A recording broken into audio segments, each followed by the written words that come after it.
निकालाआधी महाविकास आघाडीत मोठ्या घडामोडी। हॉटेल ग्रँड हयातमध्ये महाविकास आघाडीची जवळपास 1.5 तास बैठक। बैठकीनंतर मविया नेत्यांनी घेतली ठाकरे पवारांची भेट। राज्यात आम्ही सरकार बनवू शकतो अशी परिस्थिती, महायुतीचं सरकार घालवणं हे आमचं प्राधान्य, आमचा कोणताही आमदार फुटणार नाही, बाळासाहेब थोरातांकडून विश्वास व्यक्त। ॲक्सिस माय इंडियाच्या पोलानुसार राज्यात महायुतीचा बहुमत मिळण्याचा अंदाज।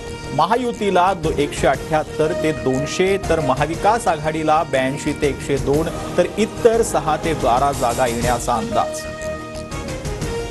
निकालानंतरचे 48 तास महायुती मविया दोन्हींसाठी आव्हानाचे। बहुमत किंवा बहुमताजवळ आकडे असणाऱ्यांना फक्त 48 तास मुदत असणार।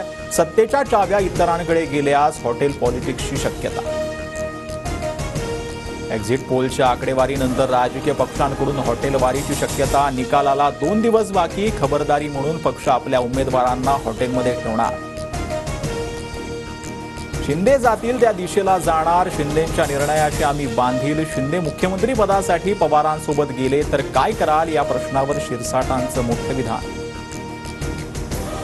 शिंदेंनी ज्या विचारानं युती केली त्यानुसार असं काही होणार नाही। शिरसाटांची भूमिका पक्षाची अधिकृत भूमिका असल्याचं वाटत नाही। शिरसाटांच्या वक्तव्यानंतर दरेकरांची प्रतिक्रिया। विधानसभेच्या निकालाआधीच मुख्यमंत्री पदावरून दावे सुरू। एकनाथ शिंदे पुन्हा सीएम बनतील मला खात्री, संजय शिरसाटांकडून विश्वास व्यक्त। फडणवीस सीएम व्हावेत अशी कार्यकर्त्यांची इच्छा, बावनकुळेंचं विधान। तर निकालानंतर एकत्र बसून सीएम ठरू, फडणवीसांची प्रतिक्रिया। पुण्यात निकालाआधीच अजित पवारांच्या मुख्यमंत्री पदाचे बॅनर। विकासाचा वादा अजितदादा म्हणत समर्थकांकडून बॅनर बाहेर। संभाजीनगरमध्ये नोट फॉर वोटचा इम्तियाज जलील यांचा आरोप। मतांसाठी भाजपच्या अतुल सावेंनी पैसे वाटले। पत्रकार परिषदेत व्हिडिओ दाखवत जलील यांचा दावा।